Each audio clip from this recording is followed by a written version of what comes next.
Hello students, to the point G K academy के YouTube channel में आपका स्वागत है। मैं हूं डॉक्टर संजय कमठानिया और सबसे पहले आप लोगों को नव वर्ष की बहुत बहुत शुभकामनाएं। Happy new year to all of you.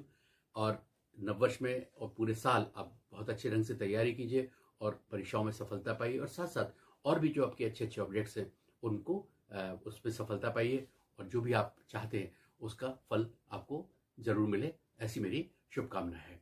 क्या किया है? वही 10 इंपॉर्टेंट क्वेश्चंस वीक के अच्छे अच्छे इंपॉर्टेंट फैक्ट्स के साथ, और साथ में एक काम और किया है कि इस बार क्वेश्चंस का जो है वो इंग्लिश वर्जन भी साथ में दे रहा हूं, जिससे कि बहुत सारे बच्चों को दिक्कत होता है, तो वो इंग्लिश वर्जन जब होगा तो आसानी से समझ सकेंगे। तो क्या करेंगे? वही 10 इंपॉर्टेंट क्वेश्चंस इंपॉर्टेंट फैक्ट्स के साथ। और इस बार के क्वेश्चन है इस प्रकार। हाँ, तो इस बार का जो पहला क्वेश्चन है वो है देश में चालक रहित मेट्रो रेल का शुभारंभ कहाँ हुआ है? 4 ऑप्शंस दिए हुए हैं, और लेकिन जो सब में सही ऑप्शन है वो है ऑप्शन ए, नई दिल्ली में।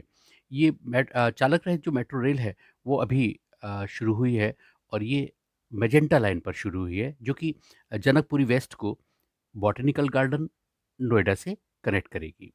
ये है। आपको एक बात और बता दूं कि भारत में जो पहली मेट्रो रेल सेवा शुरू हुई थी वो कोलकाता में हुई थी, वो 1984 में। लेकिन जो मेट्रो रेल जो चालक रहे थे वो इस बार शुरू हुई है। लेकिन विश्व की पहली ड्राइवरलेस ट्रेन 1981 में कोबे जापान में शुरू हुई थी। अब हम चलेंगे क्वेश्चन नंबर 2 की ओर। क्वेश्चन नंबर 2 है हमारा, निम्न में से किस राज्य में सरकारी मदरसों को समाप्त करने संबंधी विधेयक को पारित किया गया है? और इसका जो सही आंसर है वो है ऑप्शन सी, असम। असम से महत्वपूर्ण अन्य दो और फैक्ट हैं कि असम के मुख्यमंत्री कौन हैं। असम के मुख्यमंत्री हैं सर्बानंद सोनोवाल, और जो राजधानी है वो है दिसपुर। अब हम चलेंगे क्वेश्चन नंबर 3 की ओर। क्वेश्चन नंबर 3 है हमारे इस बार का कि निम्न में से किसे ICC male cricketer of the decade का पुरस्कार दिया गया है? और जो इसका सही आंसर है वो है ऑप्शन बी। भारतीय टीम के कप्तान विराट कोहली को इस बार ICC male cricketer of the decade का पुरस्कार दिया गया है। और आईसीसी क्या है? आईसीसी अंतर्राष्ट्रीय एक क्रिकेट संस्था है जो क्रिकेट के सारे नियम, खेलकूद और अन्य चीज़ों को संचालित करती है, और इसका जो मुख्यालय है वो है दुबई में, और जो इसके चेयरमैन हैं वो है ग्रेग बार्कले। अब चलेंगे हम अपने क्वेश्चन नंबर 4 की ओर। हमारा जो क्वेश्चन नंबर 4 है वो इस बार है कि निम्न में से किस राज्य को डिजिटल इंडिया अवार्ड 2020 दिया गया है? और इसका जो सही ऑप्शन है वो है ऑप्शन सी, बिहार। एक तो ये पुरस्कार जो है वो प्रति 2 वर्ष में दिया जाता है, और आईटी मंत्रालय की ओर से दिया जाता है। एक अन्य फैक्ट है कि बिहार की कैपिटल क्या है? बिहार की कैपिटल है पटना, और जिसके मुख्यमंत्री हैं वो हैं नीतीश कुमार। अब हम चलेंगे क्वेश्चन नंबर 5 की ओर। क्वेश्चन नंबर 5 है हमारा कि हाल ही में देश की सबसे कम आयु की मेयर किसे चुना गया है? और जो सही ऑप्शन है, मतलब जो उत्तर है इसका सही, वो है ऑप्शन ए, आर्या राजेंद्रन। आर्या राजेंद्रन को तिरुवनंतपुरम में इस बार उन्होंने चुनाव जीता है, निकाय, और उसके बाद उन्हें उन्हें वहाँ पर मेयर चुना गया है, और वो उनकी आयु जो है वो सिर्फ 21 वर्ष है। इसके अलावा एक बात यह है कि एक तथ्य ये है कि केरल की जो राजधानी है वो तिरुवनंतपुरम ही है, और इसका एक अन्य नाम है त्रिवेंद्रम। अब हम चलेंगे क्वेश्चन नंबर 6 की ओर।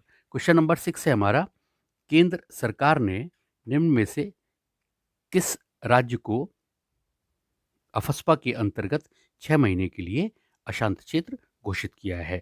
और इसका जो सही आंसर है वो है ऑप्शन सी, नागालैंड।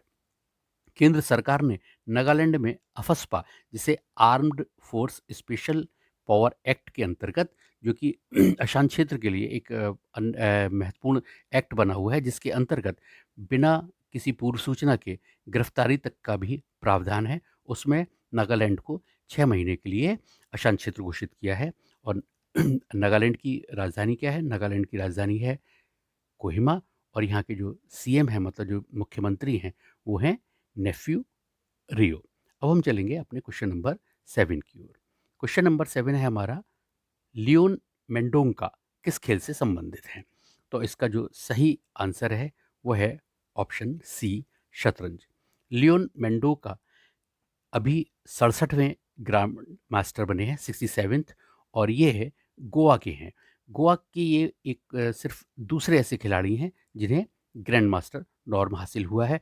अब एक अन्य तथ्य ये है कि भारत के पहले ग्रैंड मास्टर कौन थे, तो भारत के पहले ग्रैंड मास्टर थे विश्वनाथन आनंद। अब हम चलेंगे क्वेश्चन नंबर 8 की ओर। क्वेश्चन नंबर 8, क्वेश्चन नंबर 8 है हमारा, केंद्रीय औद्योगिक सुरक्षा बल यानी कि CISF के महानिदेशक कौन है? तो इसका जो सही ऑप्शन है वो है ऑप्शन डी, सुबोध जायसवाल। सुबोध जायसवाल को अभी केंद्रीय औद्योगिक सुरक्षा बल का महानिदेशक नियुक्त किया गया है। और केंद्रीय औद्योगिक सुरक्षा बल करता क्या है? केंद्रीय औद्योगिक सुरक्षा बल जो सरकारी औद्योगिक प्रतिष्ठान है उनको सुरक्षा प्रदान करता है, और इसकी स्थापना 1969 में हुई थी। अब हम चलेंगे क्वेश्चन नंबर 9 की ओर। क्वेश्चन नंबर 9 है हमारा कि 1 जनवरी 2021 को भारत किस संगठन का पुनः अस्थायी सदस्य बना है? और इसका जो सही ऑप्शन है वो है UNSC, United nation security council, संयुक्त राष्ट्र सुरक्षा परिषद। भारत 8वीं बार इस सुरक्षा परिषद परिषद का सदस्य बना है, और यह उसकी जो कार्यावधि रहेगी वो 2 वर्ष की रहेगी। और इसमें जो परिषद है उसमें 15 सदस्य होते हैं, जो जिसमें 5 स्थायी और 10 स्थायी। भारत का कार्यकाल 1 जनवरी 2021 से शुरू हो गया है और ये 2 वर्ष तक के लिए रहेगा। एक अन्य महत्वपूर्ण बात यह है कि जो यूनाइटेड नेशन सिक्योरिटी काउंसिल है वो UN का जो 6 प्रिंसिपल ऑर्गन्स हैं उसका एक बहुत महत्वपूर्ण भाग है। अब हम चलेंगे क्वेश्चन नंबर 10 की ओर। क्वेश्चन नंबर 10 है हमारा कि रेलवे बोर्ड के नवनियुक्त चेयरमैन और CEO कौन है? तो इसका जो आंसर है वो है ऑप्शन बी, सुनीत शर्मा। सुनीत शर्मा को रेलवे बोर्ड का नवनियुक्त चेयरमैन और CEO नियुक्त किया गया है, और उन्होंने यह श्री BK यादव के स्थान लिया है। स्टूडेंट्स, इस बार के 10 क्वेश्चंस यही थे, और अगले सप्ताह मतलब अगले मंडे सुबह 7 बजे फिर से आपसे मुलाकात होगी। अगर आपको मेरा वीडियो पसंद आया हो तो इसे लाइक कीजिए, शेयर कीजिए और सब्सक्राइब कीजिए। Thanks for watching.